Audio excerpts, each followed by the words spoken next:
Hey, everybody. P.A. Turner, executive producer and host of Your Break It Down show with our episode today. Instant classic. I love it. I love Joe Posnanski. He is probably the most recognized and successful sports writer. If it's not him, it's someone who they know each other. They have each other's phone numbers. You know, he's one of the most incredible people out there. If you love baseball, if you love sports, if you love the Cleveland Browns for some reason, he is a guy that you need to be reading. Whether you're on The Athletic like I am, I spend money there, not an ad, just being honest. I spend money on The Athletic to support what these guys do. And one of the things Joe has done over the last few years is he's written this series of bios for the top 100 baseball players of all time. And as the project has grown, he's evolved it. It was on his blog, then it was on Patreon, and now it's on The Athletic. And now it's an 800-page book called Baseball 100. And I'm telling you right now, if you love baseball, if you love history, if you love all of the things that weave in, the zeitgeist, all of these things, then you want to get this book. It's fantastic. Joe and Dan McLaughlin and I all have a conversation that I just think is great. And I love when we get to have these kind of people on the show because I love baseball. I love talking about life, and weaving the two together to me is a really special thing.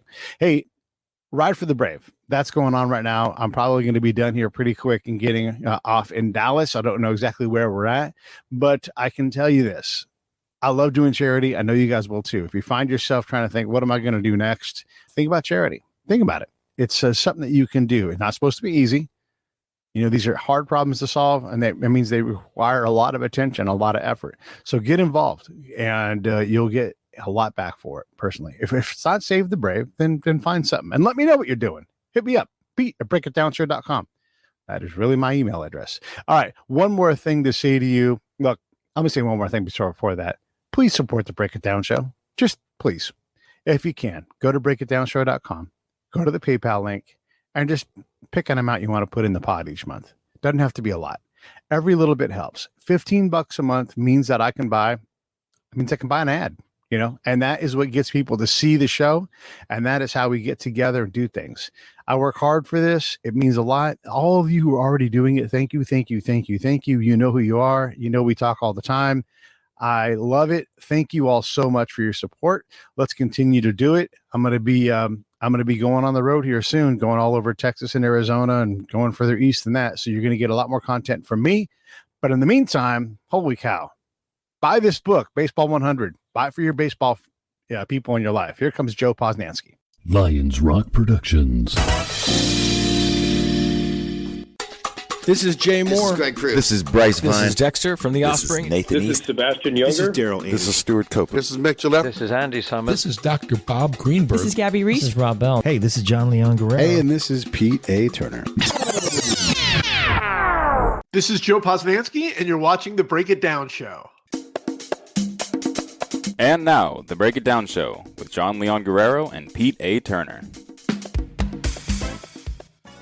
Hey, man, I got a couple nice things to say to you, and I like to do this thing because a lot of times people don't get to hear a lot of nice things about them, and you're like, oh, come on, stop. But anyhow, first off, incredible, if not the best. We'll just say all of the people who are the best sports writers in the nation know exactly who you are, and you guys all know each other. You're one of the very best, if not the best.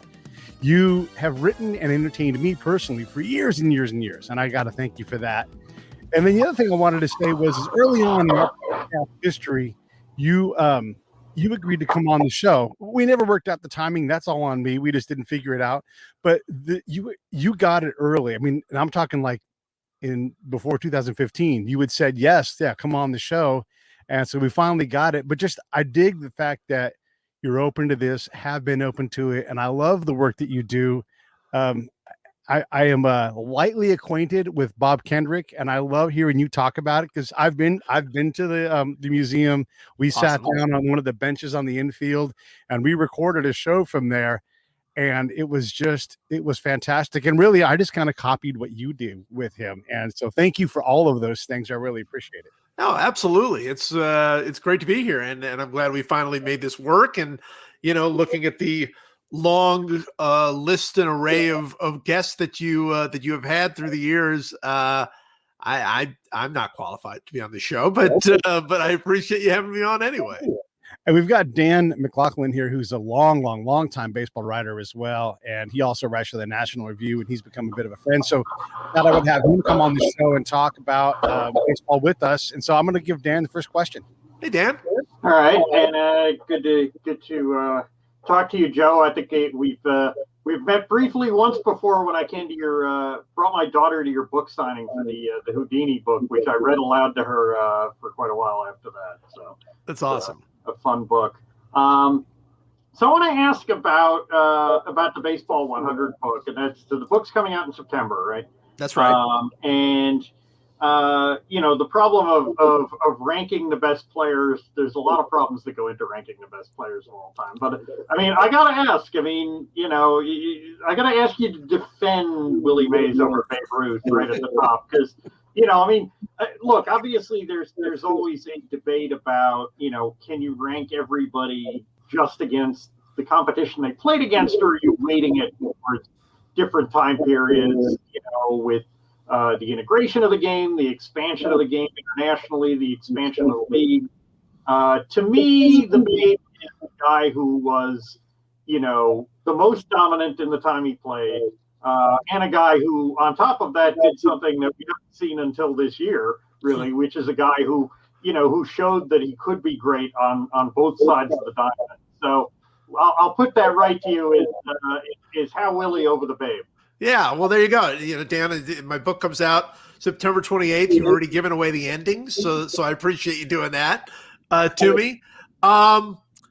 Yeah, there's no way to defend it, but there would be no way to defend Babe Ruth over Willie Mays either. I think that's the fun part of doing a list like this, is that there are only opinions and no right answers. For me. Yes, of course, Babe Ruth was, has this one thing where he was a pitcher and a hitter, and something we had not seen before this year, and so that puts him in a unique category. But I would make the argument that he was nowhere near the fielder that Willie Mays was. He was not the base runner that Willie Mays was.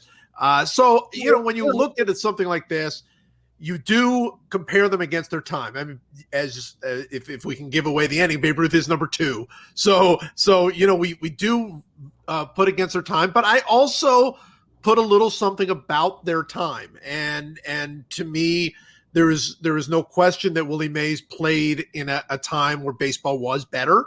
It was, of course, post-integration. There was expansion. The country was much larger. There were so many things that made, I think, Willie Mays' time better, and the way he dominated the game and so many different things that he did.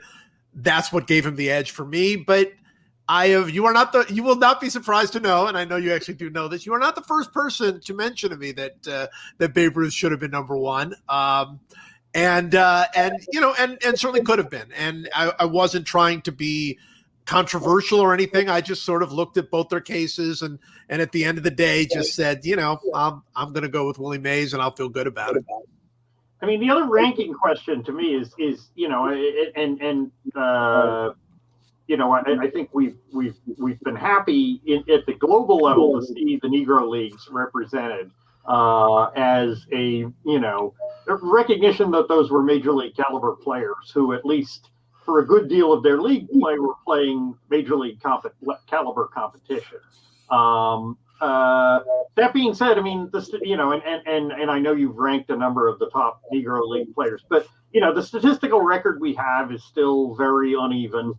It is still evolving, for somebody like me who grew up reading like the Macmillan Encyclopedia, right? We had to adjust to the fact that like all the numbers that we learned from the 19th century have all changed by now. Right. And that's probably going to happen for the foreseeable future for the numbers that we have for Negro League competition. But how do you figure out, it's easy to say, well, Satchel Paige belongs way up there. Josh Gibson belongs way up there. Oscar Charleston belongs way up there.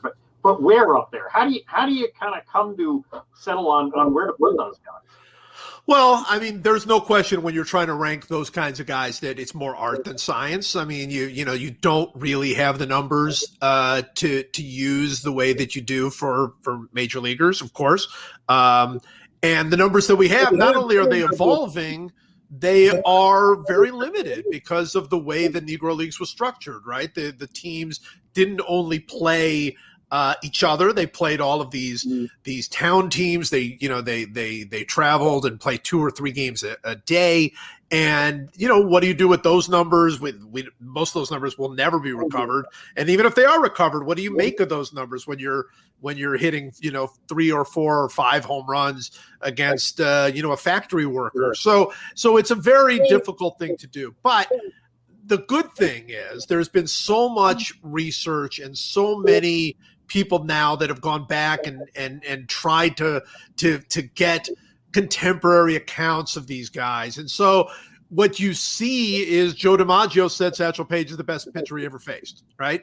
That carries a lot of weight, not just because Joe DiMaggio said it, but because he said it about somebody that at the time that Joe DiMaggio was saying it was not getting the kind of – it's easy now for somebody to go back and say, oh, Satchel Paige was great. But that was at a time when people were not saying that about Satchel Paige or anybody else in the Negro Leagues.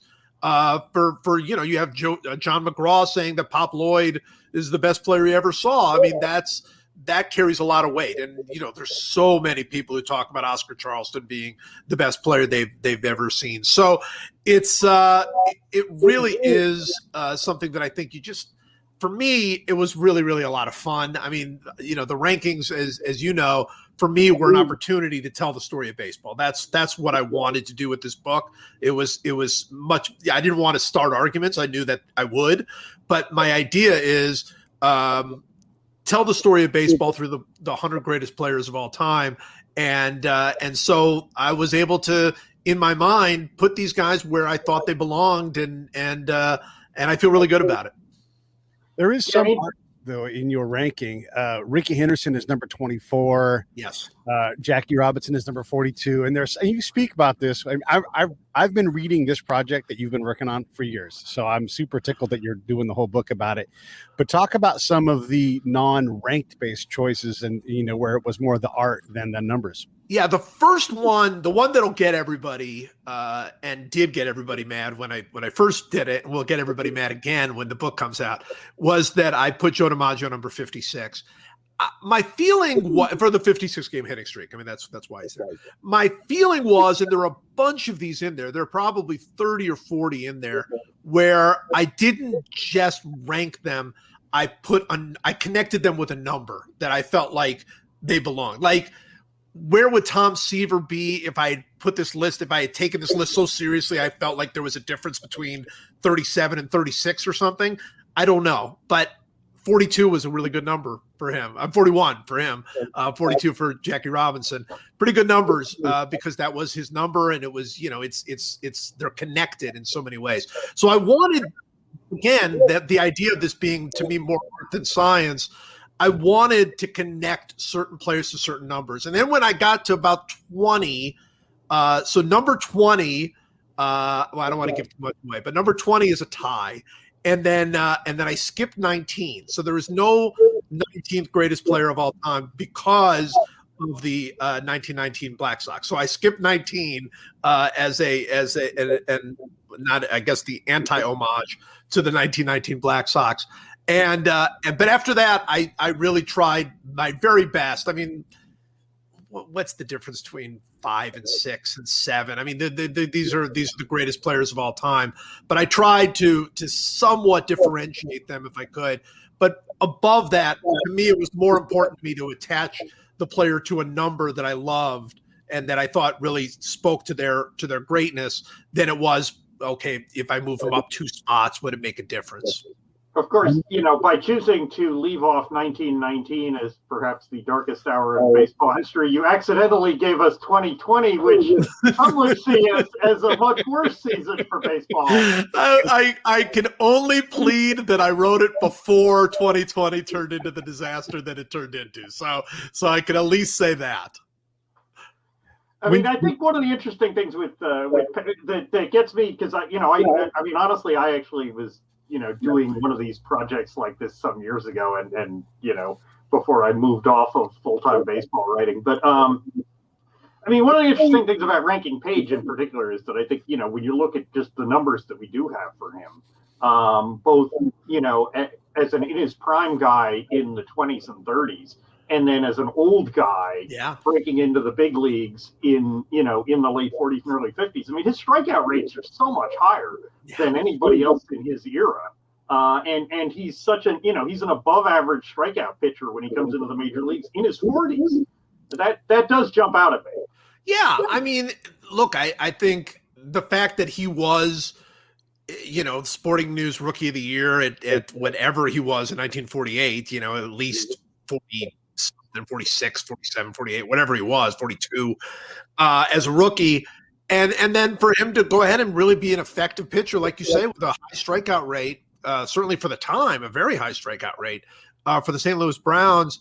A lot of this, to me, we had no choice but to sort of work backward, right? I think about a guy like Monty Irvin, who is on this list. I give that away. Monty Irvin came into the major leagues long after he was in his prime. I mean, not only was he not in his prime, but he fought in World War II and came back a different person, a different player with some injuries, and he was still an excellent player in the early 50s. Finished top 5. I can't even remember if it was top 3 in the MVP ballot in one year. I mean, he was a great player. So you almost have to reverse engineer his career and think, okay, if he was that player in 1953 when he was 32 years old and a shell of himself, then how great was he when he was young? And everybody said he was Willie Mays before Willie Mays and all of these other things. And so I think you do the same thing with Page. I think you do the same thing with people that you can do. It's like, if they could be that great at that stage of their lives and that stage of their careers, boy, how great were they, when they were younger, for sure. You definitely do that. When you talk about Oscar Charleston, it's a great essay, and you go into the history part. So, 2-part question. One is how long has it been since you physically worked the microfiche machine? Because I know you have to go back and do some of that stuff. And then the other thing is when so the contemporaneous reporting of like, oh, this person's the best person ever. There can only be so many people that fall into that category. Granted, different decades, different people, but there's only they're going to say Babe Ruth, they're going to say Oscar Charleston, they're going to say Pop Lloyd, whoever it's going to be. How many of those guys fall into that category where there's such a ringing bell of truth that in this era, this was the recognized person? How many of those guys are there for history? Wow. Well, 2 good questions. I used to work the microfilm and microfiche all the time for my first books. I can remember particularly my book about the 75 Cincinnati Reds. I mean, I was just living it. And I have a terrible motion sickness issue. So like microfilm, like I would do it for an hour and then throw up and then do it for another hour and then throw up. I mean, it was not ideal. So, but of course now I don't have to do that. And now you can do it online. And so all of the research I did for this, just about all of it was in books and online. And that worked out pretty well. I once did a timeline. I didn't do it for this particular version, but I still remember basically a timeline of who was sort of the acknowledged best player in baseball, right? Where, and it starts, I think the way I started it was I started with Ty Cobb. So, right around 1912, 1913, 1914, and then followed it all the way through. And what I did not want to do is like do it year by year. Like, oh, well, this person was the best player this year. I wanted like, okay, so who is the best player over this stretch of time? Like, I think most people would say that the best player over the last 10 years, 12 years is Mike Trout. That this has been Mike Trout's era. And it's not that Mike Trout has been the best player every single year, but he was the best player, starting when he started and through. And before that, it's probably another 10, 12 years, and you would say it's Albert Pujols. And before that, it's a 10 or 12 years, and you'd probably say it's Barry Bonds or, Ken Griffey for some. And then there are years and decades where there isn't really a best player, right? There are 3 or 4 that sort of fit the bill. Like some would say that the 70s and 80s that Mike Schmidt was the best player, and I think that's a really good argument. But it could be Joe Morgan, certainly has a similarly great argument for being the best player. George Brett, for a stretch of time, was the best player. And so when you ask the question, okay, well, so when you think about those guys, I think for best ever, there are like 6 players. I mean, depending on what you do with pitchers, if you want to throw a pitcher in there, it's probably 7 or 8, because you could throw a Walter Johnson in, a Satchel Paige in. If you want to go modern, you could throw in a Greg Maddux or Randy Johnson or Pedro or somebody like that. But I think there are 5 or 6 players that would really have the argument for best ever. And I mean, they're the ones that everybody would know. They're Mays and they're Ruth and it's Aaron and it's Bonds and it's Charleston and it's Ted Williams. I mean, it's pretty much limited into that little group, I think. And it's interesting that I mean, so many of those guys, even the very best, that short list, you very quickly come up with a list of obstacles that guys who had their time interrupted by war, right. The color line, you had you had all sorts of things. I mean, interruptions in the seasons and the strikes and so there's always been something that came up with these guys. I mean, I gotta say Schmidt, I remember that. I don't think that was really a consensus in the 80s in the way that it is maybe retrospectively. I think there wasn't in the mid 80s like a real consensus on who's the man, No, in fact, you would often hear, I mean, looking back on it, Schmidt has gotten better. He did win 3 MVP awards. So, I mean, he was certainly acknowledged in his time. But at the time, I mean, you'll remember this. I mean, in the 80s, I mean, Dale Murphy was often called the best player in baseball. Or Don Mattingly was often called the best player in baseball. And Ricky Anderson was sometimes called the best player in baseball. And so that was definitely a moving target. The 80s is a weird time anyway. I mean, there's, nobody hit 50 home runs in the 80s and different pitchers won the Cy Young Award just about every year. There was no real, continuation. A lot of one-year wonders won Cy Young Awards in the 80s. So 80s is kind of a weird period for baseball, but yeah, I mean, you're 100% right as far as the limitations on each of these guys. And the other thing is, do we, and this was something I really had to look at is do I really believe that the best players in baseball all played 50 years ago? Like, do we not believe that one of the best players in baseball played in the last 50 years? And baseball is just sort of one of those games that, I think pushes us to romanticize the past a little more. The statistics are a little bit better in the past for various reasons. And I think a lot of absolutely extraordinary players, have been left out of that argument and probably shouldn't have been left out of that argument. When you look at like the players from the different eras, we talk about, the color line and all that, but there's a lot of eras that are built in with this. Like the era of your dad saying, I'll be goddamned if you're going to play baseball. And the kid, Dad, I won't play, right?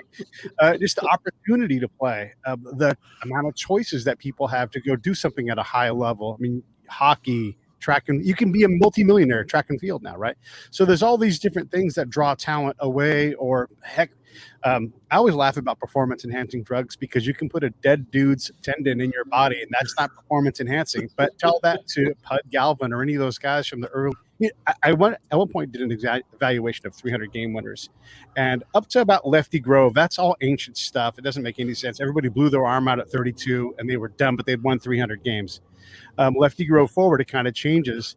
So when you look at these eras, what is the most significant? I mean, even the Negro leagues didn't have all the talent because it just simply couldn't get there. There wasn't enough of anything to really let all that talent shine. Is there more talent now on the field than ever? I don't know. How do you sort out these different eras and what is contextually important and what isn't?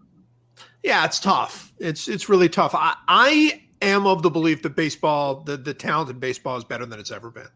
And that is across the board. I mean, that is as pitching, as fielding, as hitting, as speed. I mean, I think but the game doesn't always reflect that because, if pitchers go up 20% and hitters go up 20%, that doesn't necessarily mean that they're going to even out. I mean, pitchers going up 20%, pitchers throwing 100 miles an hour, which everybody seems to do now, really makes it very difficult to hit, no matter how good you are. So I think that the balance of the game is part of what's tricky. And I think when I was looking through the eras to try to create a list like this, the contextualizing of it is not as, I mean, of course you're thinking about, okay, well, look, they had to play in an era where there were no night games. They played in an era when the baseballs were, rocks, basically. They played in an era when the game wasn't integrated. I mean, they played in an era when this and that and the other.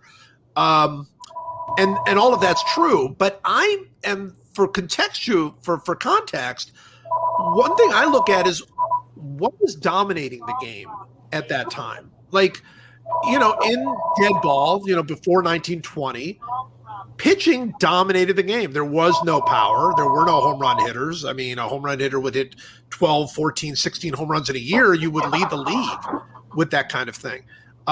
Same thing, and then in the 30s, late 20s, early 30s, hitting dominated the game, and everybody hit, it was post Ruth, and everybody hit, 350 and 380 and 400 up to Ted Williams in 41. And then, then there's the war years, and then the 50s is sort of, it's a little bit more offense dominated. The 60s is very much pitching dominated, and the 70s is pitching dominated. So that was the context that I was looking at, and that's where you try to find that. And one of the real treasures that I think that you find when you look at that is you can find a player, like everybody knows Carl Ustremski was a great player. He's in the Hall of Fame. He's one of the greatest players ever.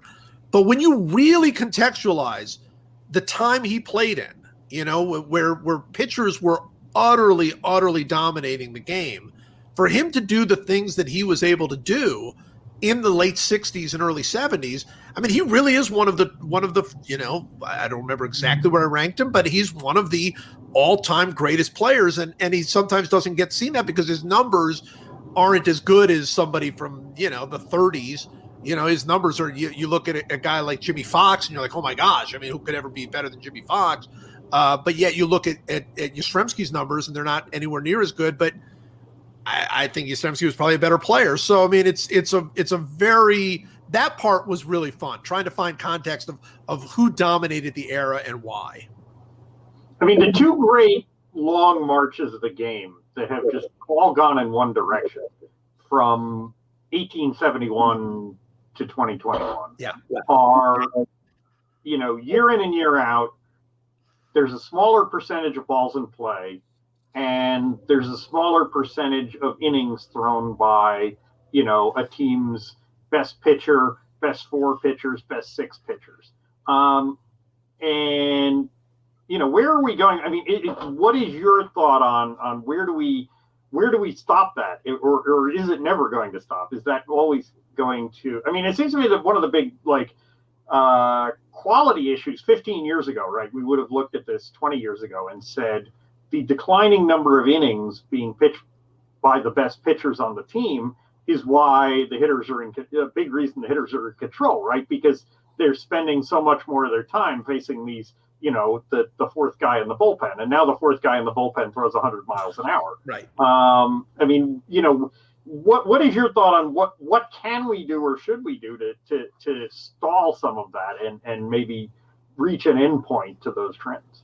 Well, I think first of all, let me say this. I think baseball needs to do something to stall these trends. And I think it's late. I think baseball should have already been doing things to stall these trends because it has truly gotten out of control in my mind. And as this is saying, someone saying this who absolutely loves the game and always will, they can punish me forever. The game can keep going down and down, but I'm going to love the game. But others won't. And so I think, for a while there, everybody was talking about pace of play. That was the big issue. But pace of play is a direct, it directly impacts the things you're talking about. I mean, pace of play is pitchers taking a long time between pitches so they can gear up and throw 100 miles an hour, which makes it very difficult for a hitter to put the ball in play, which makes it very difficult for any of us to enjoy the game. I mean, it's when you have long periods of time where you don't see balls in play, you can now go half an hour, 2 innings, half an hour, and you'll see 1 ball in play or 2 balls in play. I mean, that's not the kind of baseball that people want to see. And people always said, like, I love 1-0 games. Like, you always hear people say, like, I'm a purist, I love low scoring games. Yeah, but low scoring games where you see great defense, and low scoring games where you see, pitchers trying to work their way out of jams, and so many of those things that used to really be the quality of baseball. They used to take baseball up. And now it's, you can't keep up with all the names. So you've got all of these new pitchers coming into a game. I mean, teams have 13 pitchers on their rosters now, sometimes 14 if they feel overwhelmed. And, all of them throw unbelievably hard, but they don't have to throw hard for very long. I mean, they only have to throw, an inning, 2/3 of an inning, 1/3 of an inning. I mean, they put in rules to try to make it so that pitchers have to stay in the game longer. I mean, you have to face 3 batters and all of that. But even with that, you're still seeing 5, 6, 7 pitchers a game per team, and it's not good. It's not good. And I would love to see baseball do some things. And, there are ways to do it by limiting rosters. There are ways to do it by limiting. I don't like artificially limiting stuff, but I think saying, okay, well, look, you can only carry 11 pitchers would change the dynamic of the game. Now, of course, short term, it would cause real problems because pitchers are not being trained to go longer in games. I mean, this is a real issue, and we already have so many injuries. So now you're going to push that pitch count. I mean, how does that change it? But I think something has to break in order for this long term for baseball to take the steps. I think there are so many things missing in the drama and the story of baseball right now. And I think it's directly related to not enough balls in play, too many pitchers, too much time sort of wasted. And I think it's wasted. It's for a pitcher, it's not wasted. I would take as much time as I could if I'm about to throw another 100-mile-an-hour pitch. But speeding that up and sort of saying, okay, look, you can't throw 100 miles an hour every time. I mean, you've just got to go out there and pitch. I think would somewhat change the dynamic. It's hard to do. I mean, it really is. And baseball's been wrestling with it. Yeah, I mean, one of the points that you hit. I mean, just the depth of these pitching staffs. Yeah, and incredible. The turnover. I mean, if you were like the semi-devoted fan, right? Not the fanatic, not the very occasional fan, but like the person who watches like 100 games a year. Yeah. Right. And you pick up the paper, but you're not following the transaction wire. Like, at least once a week, you're going to see some person pitching for your team that you've never heard of. Right. And that's just, that's not the way it was supposed to be. And not only that you've never heard of pitching for your team, but pitching in a key situation. I mean, like pitching with the score tied in the 6th inning or 7th inning because that person that you've never heard of still throws 100 miles an hour. And look, I think one of the problems is throwing 100 miles an hour, of course, is an incredible thing. But what you are seeing is if you don't have to throw more than 8 pitches in a game, or 10 pitches in a game, or 12 pitches in a game, you could throw 100 miles an hour. If you have to throw 70 pitches in a game, you can't. I mean, unless you're Jacob deGrom or something. You have to be very, very special to be able to throw that many pitches in a game, certainly 100, 120 like they used to be able to do that. And that's why, I mean, of course, Nolan Ryan could throw 100 miles an hour. But Nolan Ryan didn't throw 100 miles an hour every time out. I mean, he, in fact, it's very famous that when they went out to actually time his pitch, the pitch that ended up being in the Guinness Book of World Records, it wasn't until the very last pitch of the game that they got him clocked over 100 miles an hour, which tells you about his arm. I mean, what a remarkable arm he had. But it also tells you that it's not. Even a guy like that couldn't summon that up every single time, knowing that he had a full game to pitch. And so, I'm not trying to downplay how incredible it is to see somebody throw 100 miles an hour because it is. But if you see 50 people throwing 100 miles an hour, that might tell you that the game has changed to allow that. And the way that has allowed that is, you go out, your max effort for a few pitches, and then you're out of the game, and you don't have to worry about it. And I don't think that's the way the game was meant to be played, to be honest. One of my things to speed the rate of play up is this ridiculous thing where the manager has to come out and then signal to the ball, like just have the dude standing next to you. You know, it's not like these are all mystery choices. On occasion, yeah, something crazy happens, but hockey changes players on the fly. Let's get into that, you know. So you don't like the morality play of the manager coming out and taking the baseball and patting the guy and then waiting for the other guy to come in and giving him the like it's like a royal ceremony. You have to give the other guy the baseball. You know, you're not into that. The only time I like it is like when you get those stories like Joe Torre's, you know, out there talking, and the guy's like, I got it. I know what he's like. Well, what the hell am I doing here? And then he walks back to the dugout. I love it. You know, where Kershaw looks at Mattingly and goes, get the hell out of here. Yeah, you know, no way. Then it's fun. Yes.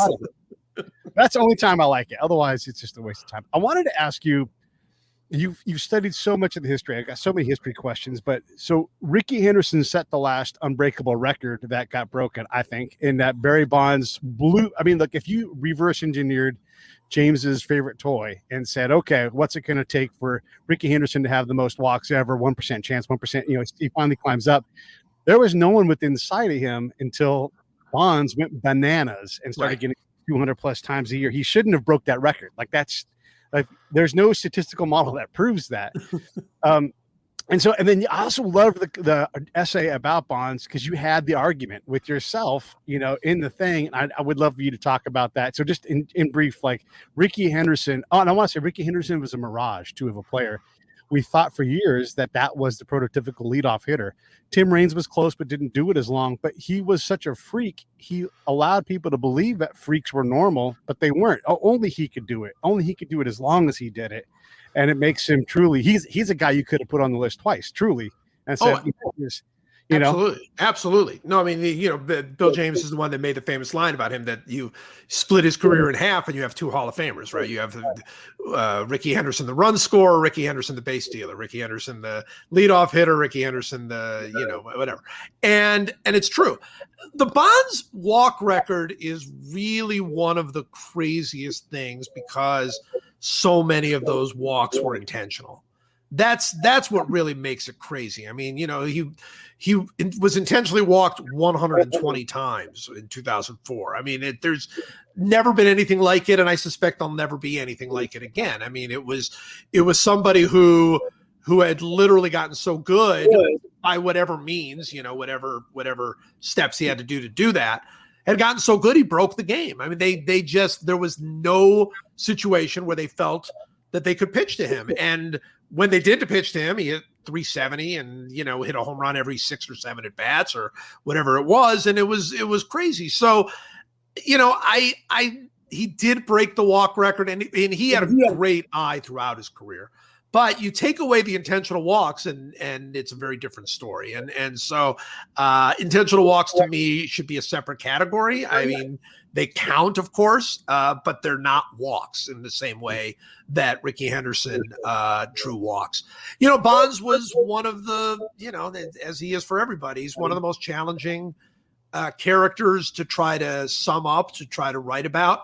Obviously, there's the Barry Bonds of the 2000s who broke the home run record and then broke the career home run record, and everybody, you know, felt like in real time, unlike with McGuire and Sosa when they broke Maris's record, it was largely wholesome, and it wasn't until later that people started talking about steroids. With Bonds, it was in real time. Everybody was watching him break Hank Aaron's record, feeling pretty confident that he was using steroids to do it. And so it was a very, very controversial and upsetting scenario for a lot of people. That said, Barry Bonds before 1998 was, in my mind, one of the greatest players of all time and the best player in baseball. And he wasn't, even though he won MVP awards, he wasn't really viewed that way. People really wanted Griffey to be better, and they wanted, you know, others that they would talk about, like, oh, you know, he was sort of in the discussion, but they wouldn't put him on this plateau when he really was. I mean, he really was, in my mind, far and away as great as Ken Griffey was, and he was incredible. there wasn't anything that Griffey really did that Bonds, wasn't better at. I mean, maybe home runs, but that's about it. And Bonds walked a lot more and was a better base runner and, at least as good a fielder, I think. I mean, when you look at the numbers. So Bonds is such an interesting character because he was so, in my mind, as great as people knew he was still very underrated until 98. And then after 99, he was so hated that nobody could appreciate that he was doing things we will never see again. And of course, what do you do with the steroids thing? He's not in the Hall of Fame. I don't think he'll ever get voted into the Hall of Fame. So he was a very challenging guy to write about. But what I felt like my job is I wasn't interested or as interested in all that. It wasn't that I still think it's a part of his story, and I still think it's a part of, if you rank him, I think it's part of the ranking. Because look, if you throw everything out and just say, okay, he's, I'm just treating him exactly the way that he could have been number one. I mean, he really might have been the best player of all time.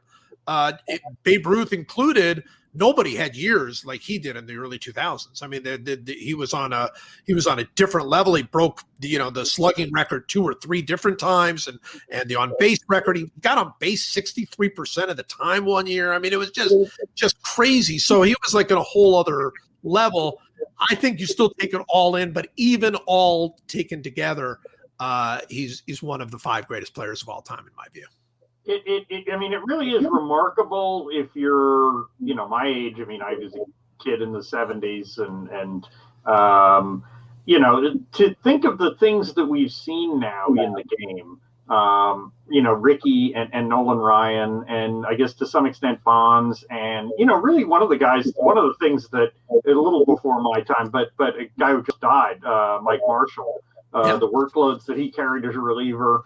And, one of the things that one of the other great Bill James lines that I remember loving was when he was talking about, and I think he was talking about Ricky and Raines when they were in their prime, when he said, I wished in the 60s that somebody had told me to appreciate all these great power pitchers, that it wasn't always going to be like this, and that we should be appreciating the great leadoff man.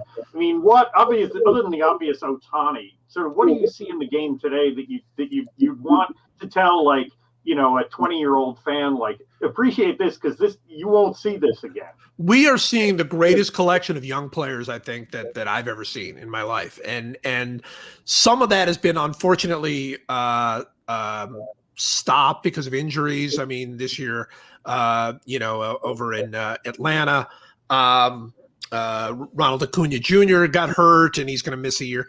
But he's an unbelievable talent. I mean, when you look at Vladimir Guerrero Jr. and what an unbelievable hitter he is in Toronto, he's 22 years old. You look at Fernando Tatis Jr., also 22 years old in San Diego.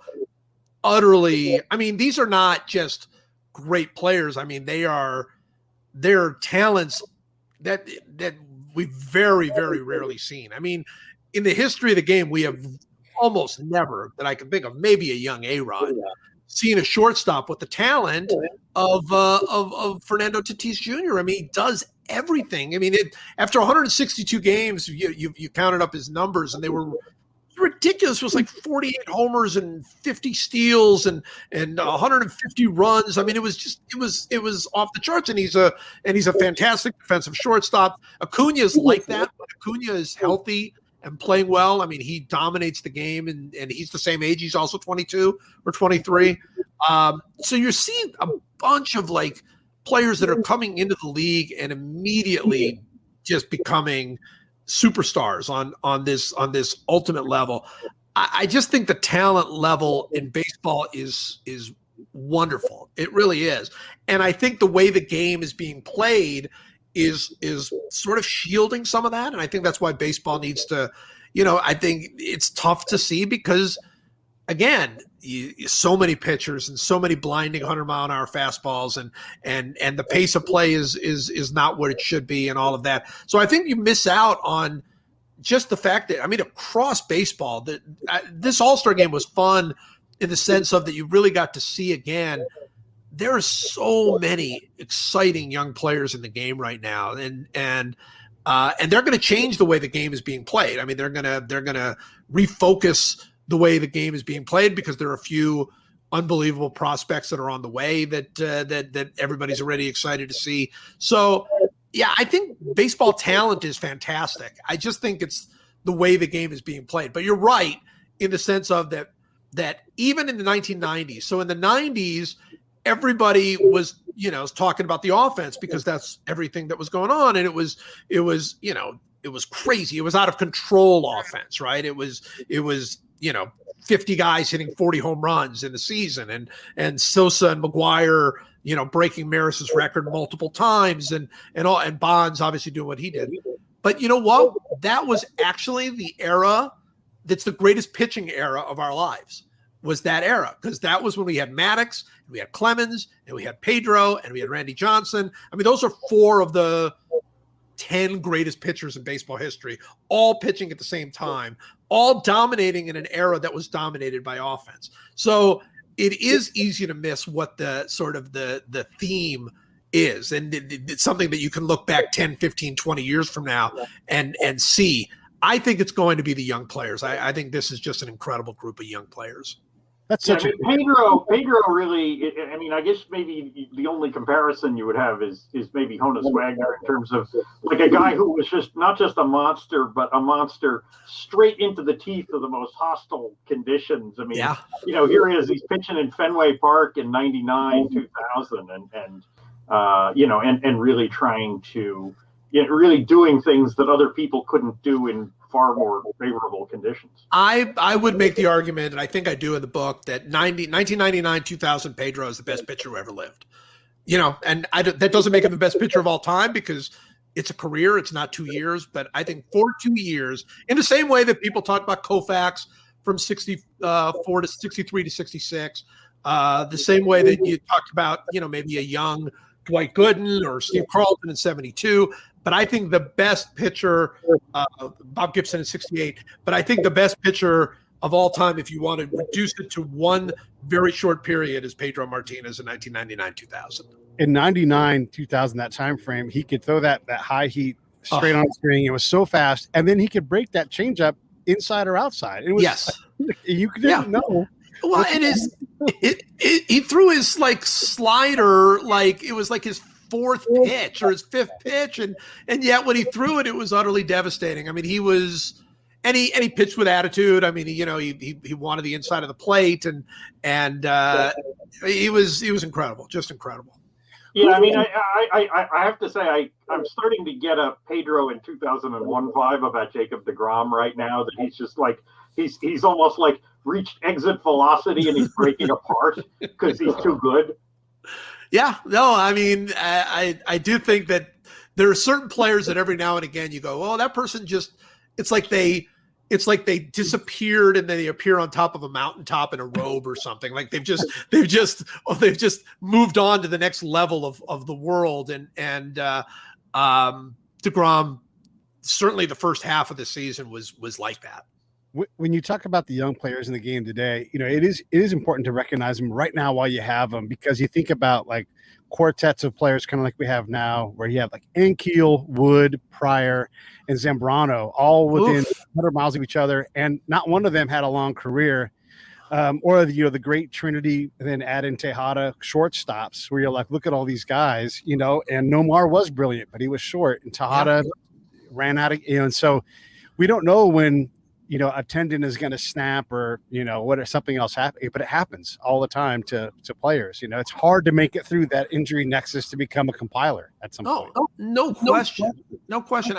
When you look at, you brought up really good examples of this. I mean, I think of the 2011 Phillies rotation that everybody was like, that's going to be the greatest rotation in the history of baseball, right? It was, they'd gotten Halladay, they got Cliff Lee, they got Cole Hamels, and that's going to be the greatest. I'm Sports Illustrated. I was working at Sports Illustrated at the time, and we sent Gary Smith, the great Gary Smith, one of the all-time greats in sports journalism, to follow that team. He was a Phillies fan. It was going to be this, and they had 1 year where they were all good, and they never had another year. I mean, they went to the playoffs, and then Halladay broke apart, and Lee was still good but not great, and Hamels kind of descended. it is really touchy. I mean, it's the greatness.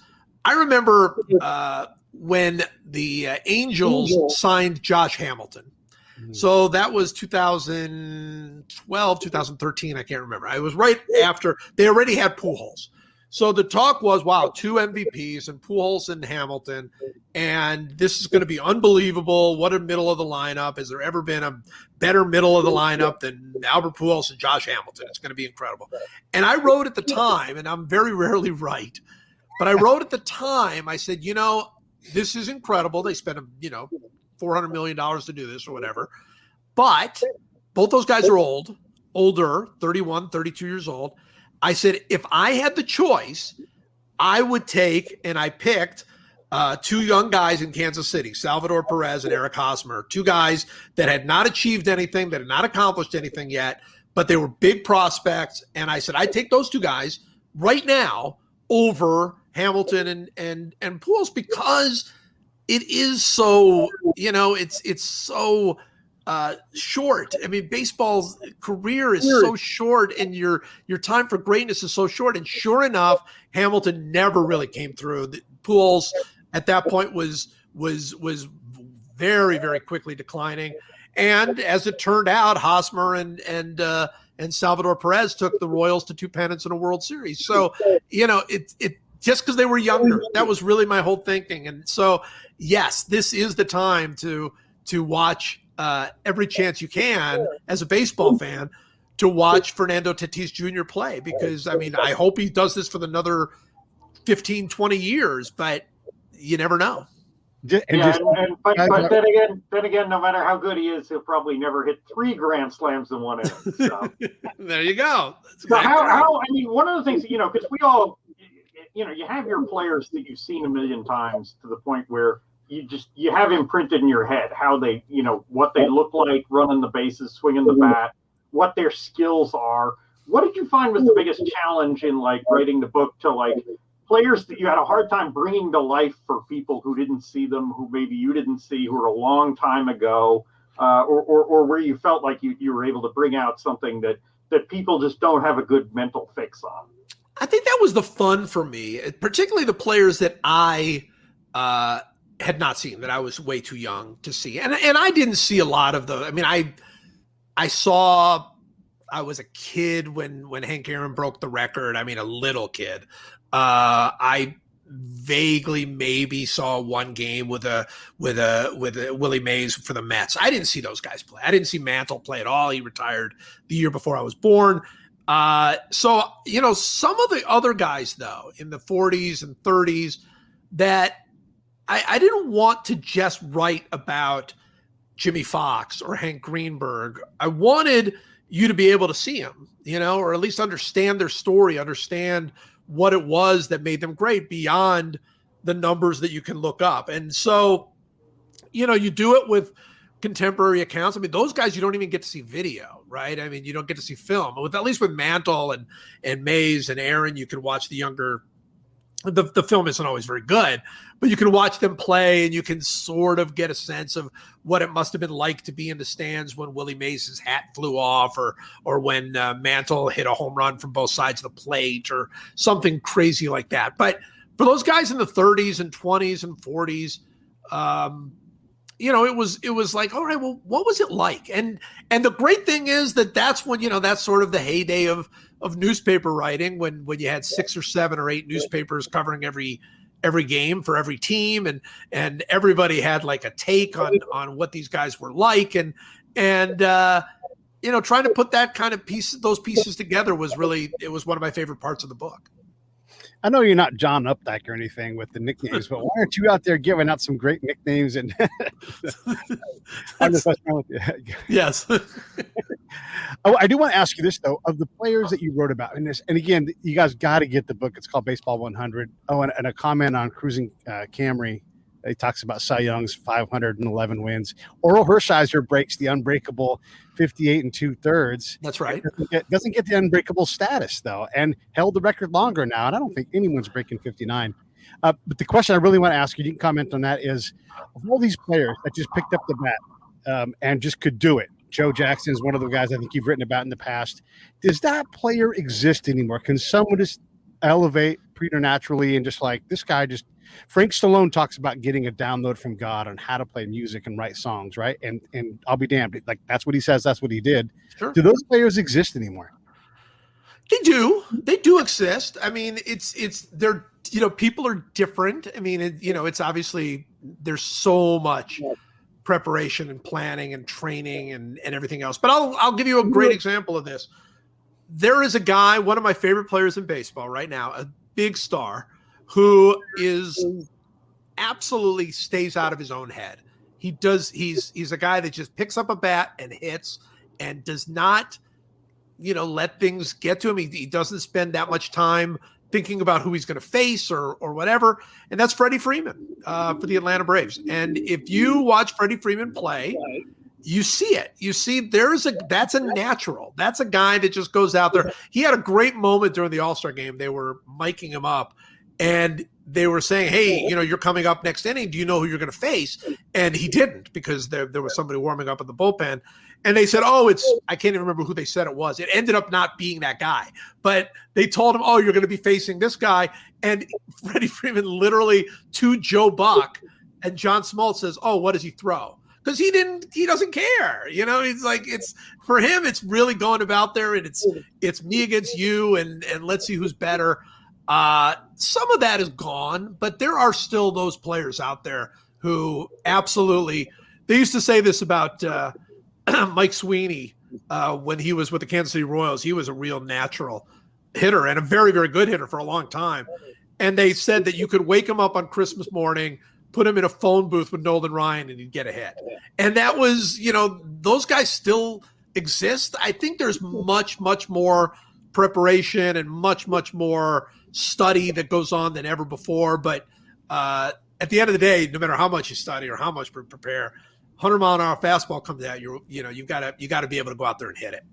Yeah, I always love the contrast with that between Griffey and A-Rod. That A-Rod was just, A-Rod would take his BP, but he was a guy who, he watched a ton of film, and obviously you could see that in the way he does TV commentary. Whereas Griffey didn't care, but he took a ton of extra BP because he was like, look, if my swing is working, it doesn't matter who's pitching to me. Right. So I just got to get my I get my swings in and I'm ready. And I think that's what we loved about Griffey. I mean, he was truly a natural. He had that beautiful, beautiful swing. He didn't do weights. He didn't lift weights. He didn't always take the best care of himself. He went out there. He was the kid. He just went out there and played. And for him to be as great as he was is a testament to some unbelievable talent.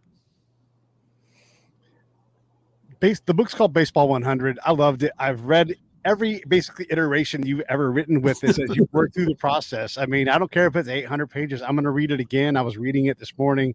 I just love it. I love it that it's not just about baseball too. It's about society. And I mean, you write a lot of words about Jesse Owens. I mean, you write a lot about to give us the context of it, like a historian, and you put these things into focus. What didn't make it that you wanted to have in? Oh God, a lot of people didn't make it in. A lot of things didn't make it in. I'm really glad you said that. And I really appreciate you saying that because I've said it before. I think I wrote it in the book. This really was meant to be like a history of baseball. And it's a quirky history of baseball. I mean, it's not the game came from rounders or whatever. It's none of that stuff.